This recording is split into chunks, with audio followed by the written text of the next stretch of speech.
espero que no se tome a mal lo que voy a decir, pero en solo unos días se va a evaluar, por ejemplo, el caso de tu servidor en el mecanismo de protección a periodistas. Ojalá que funcione mejor el mecanismo, y con esto no pretendo que se tome alguna consideración especial en mi caso, pero en casos ya directos de amenaza como los de Marta Olivia y los compañeros de un 2x3 Tamaulipas, es de vital, de vida o muerte que funcione precisamente el mecanismo. Y mira dónde hemos terminado o dónde vamos en esta conversación, pero sí me preocupa y debe de ocuparnos estos casos, porque si están tan alejados del centro del país, no, le toca a aquellos que simpatizamos o que respaldamos su trabajo, hablar de estos casos, a ver si puede llegar mañana, por cierto, Marta Olivia, a nuestros estudios para que nos cuente la travesía. Hay que visibilizarlos, hay que visibilizarlos. El problema es que antes, y eso pasa, y digo antes porque sigue siendo ahora, Cabeza de Vaca no es pasado, es presente. Sí, y poderoso. Y poderoso. Antes lo que pasaba es que la mayoría de los periodistas del interior del país eran invisibles. Todos los que trabajaban narco, crimen organizado, corrupción, eran blanco de ataques de los funcionarios de gobierno, municipales, estatales, hay que ver cuántos. Tengo por ahí un seguimiento desde 1920 de periodistas que mandaba asesinar. Y los que no eran tan invisibles, que tenían un renombre, pues tampoco se salvaron. El caso de Manuel Buendía, no, mira. Y en Sinaloa se me va Javier Valdés. Sí, claro. Digo, yo me acuerdo de ciertas cosas de Javier Valdés y decía, ¿cómo ha sobrevivido? Y mira cómo terminó la historia. Por más libros que vendió, por más libros que publicó, y la historia desafortunadamente se repite. Por eso les preguntaba, ustedes tienen, tú cerca de 50, el maestro Pepe más de 50, ¿cómo ven esta labor? Si es más complicada, si es menos complicada, Mira, para agregar un poco a lo que decías del mecanismo, yo creo que no hay que olvidar, y eso es muy importante, que varios periodistas supuestamente protegidos por el mecanismo, inscritos en el mecanismo y con protección, ¿no?, han sido asesinados. O sea, estando dentro del mecanismo. Quiere decir que algo está fallando terriblemente, ¿no?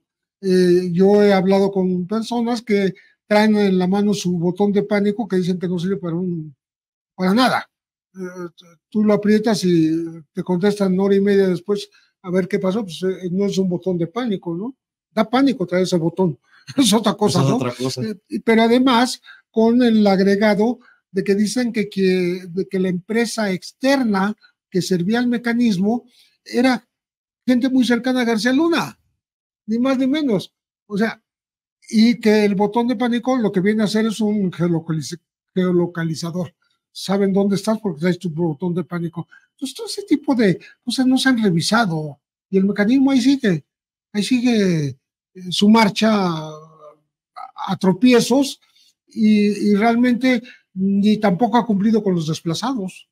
Muchos de los desplazados se desesperan y mejor se regresan a su tierra y se arriesgan antes que seguir bajo la protección del mecanismo. Y no por defender a mi paisano Alejandro Encinas, porque el mecanismo está en la estructura, es parte de su responsabilidad. Sí, pero este sexenio ha tenido tanto, la Comisión para la Verdad, el tema Ayotzinapa, sí, las disculpas de Estado por excesos y crímenes cometidos en otros gobiernos, que esté desbordado el plato de Alejandro Encinas, ¿no? Por eso es tan importante que abajo se siga depurando y mejorando los procesos, ¿no? Pues, mira, la cuestión es que es esa.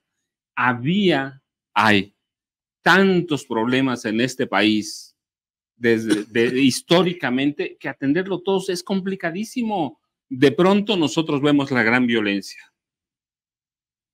Sí, pero hay otra violencia también y que se tiene que atender. ¿Cómo la vas a atender? La de arriba, que es luce mucho. Publicas un caso de narco, un caso de capos, un caso de ejecuciones, y es bien lucidor porque te vas a ir a la de 8. Ciertamente te pones en riesgo. Publicas casos de violencia en algún municipio al que vayas.